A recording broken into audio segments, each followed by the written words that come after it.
Hi, and welcome to the NASSCO Safety Podcast. I'm your host, Dennis Pivin, and I have with me today Dr. Mark Knight, Associate Professor at University of Waterloo. Welcome, Mark.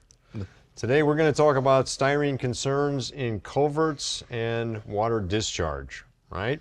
Correct. And Mark, you got a lot of experience in this space.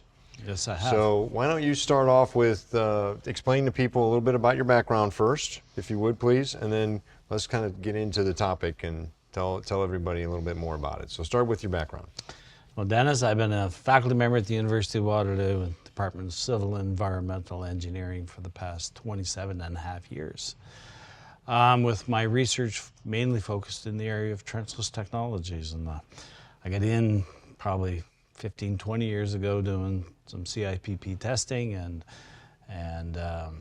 been involved in the development of NASSCO CIPP. Whenever we use acronyms, because not everybody in our audience knows, NASSCO, tell them North what that American Society of Trenchless Technologies. Very good, thank you.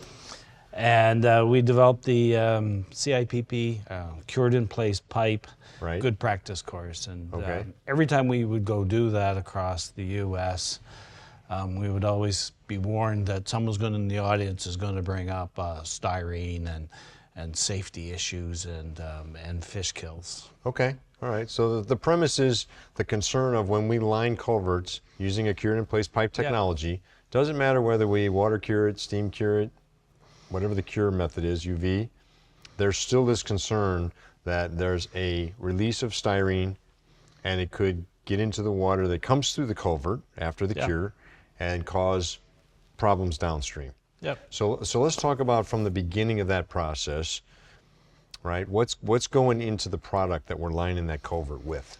Yeah, so a typical gravity liner, polyester resin has 30 to 40% styrene as part of the liquid in the resin. And what we typically back then, initially, there wasn't a lot of steam cures, and steam cures came after, and then UV came after that. But at that time, when we started doing these courses, it was mainly hot water cures. Okay. So, right? Right.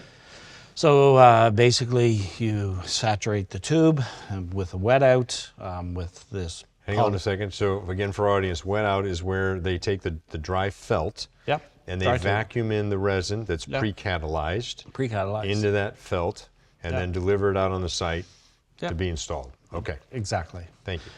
And so what you do is you do this wet out process, then you invert and install the liner, then you heat up the water that's on the inside that was used to invert the liner, and you cook or cure the resin, and it goes from a liquid to a solid, and there's some styrene that gets released into the water during that process. Okay, I got a couple of questions for you because I'm sure our audience does too. What temperature do we typically get the water to when we're trying to cure that liner? Below boiling. Below boiling, so 180 degrees. 180 degrees, and you keep it there depending on the size and the conditions for several hours until we get what's called cross-linking to occur, and that's when so there's a whole cure process, and then there's a cool down process. So then we take this, heat up the water to be able to start this chemical reaction, and then we cool it down for a period of time, and then we had this tube that's basically still full of water with some styrene in it. Okay, so we've cooled it down, and now what are we going to do to get rid of this water? Well, then you have to open up the end of the tube at the other end, and then that water would get discharged, and typically they would just open it up and it would go down and release it.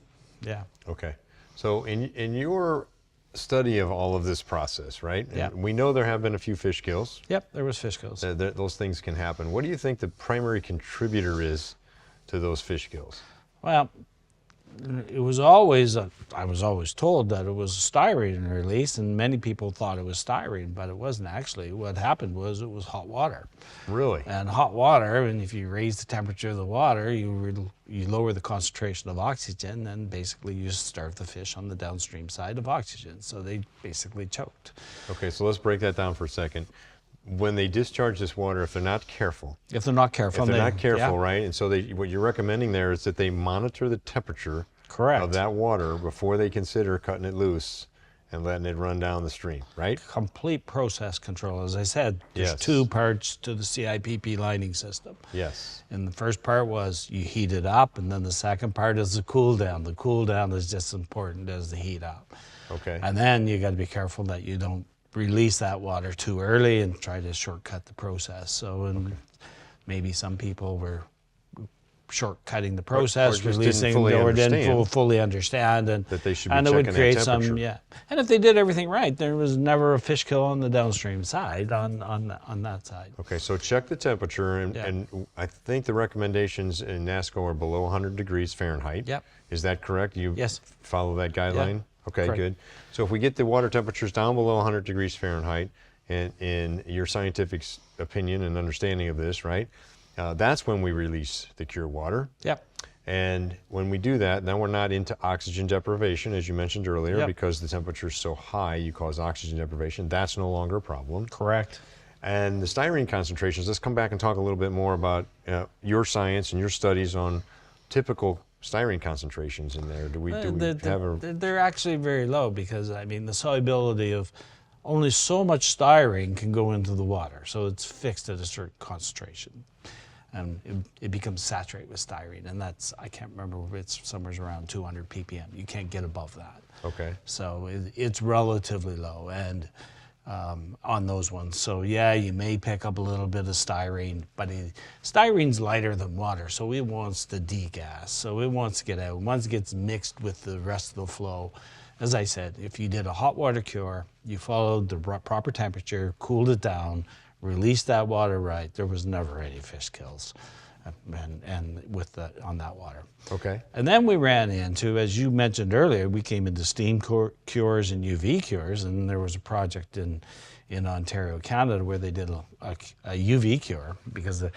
No, wait a minute, I want to stop you a second. So in your opinion, you were working on this project. Why did they decide to use UV cure? Did they give you any indication? Yeah, well, I wasn't involved in the project. I came in afterwards, but what happened, they thought that it was styrene-free resin. Oh, okay. All right. Well, let's backtrack a second because there's a lot of confusion on that topic. Oh, right? there is. And we don't want to go down Yeah. that as a topic today. But let's back up and talk about the different types of resins that could be used. I'm just going to rattle off a couple: styrenated resins, Yep. non-styrenated resins, Correct. epoxies. Yes. Did I miss any?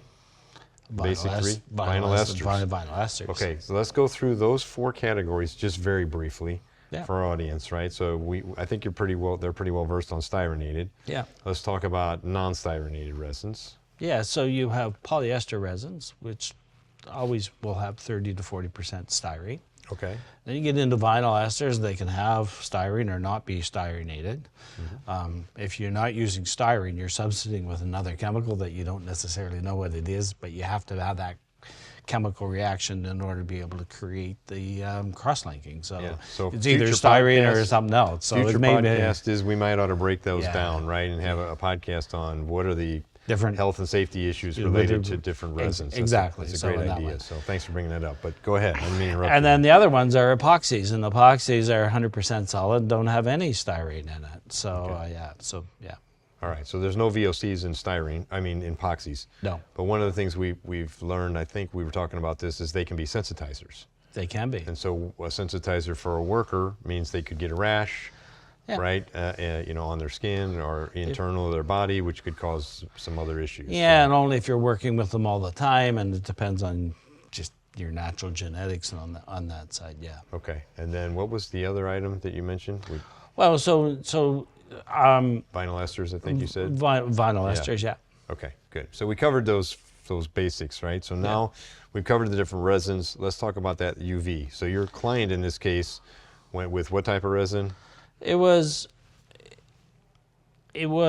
a UV cure. I believe it was a vinyl ester, but it still had styrene in it. Okay. So did it have wasn't styrene. a non-styrenated resin. Okay. But what they have is they have a styrene barrier because it's coated with UV. So they thought Okay. that it was there was not going to be any styrene that came in. But in this case, when they lined the culvert, they were picking up some styrene concentrations downstream Okay.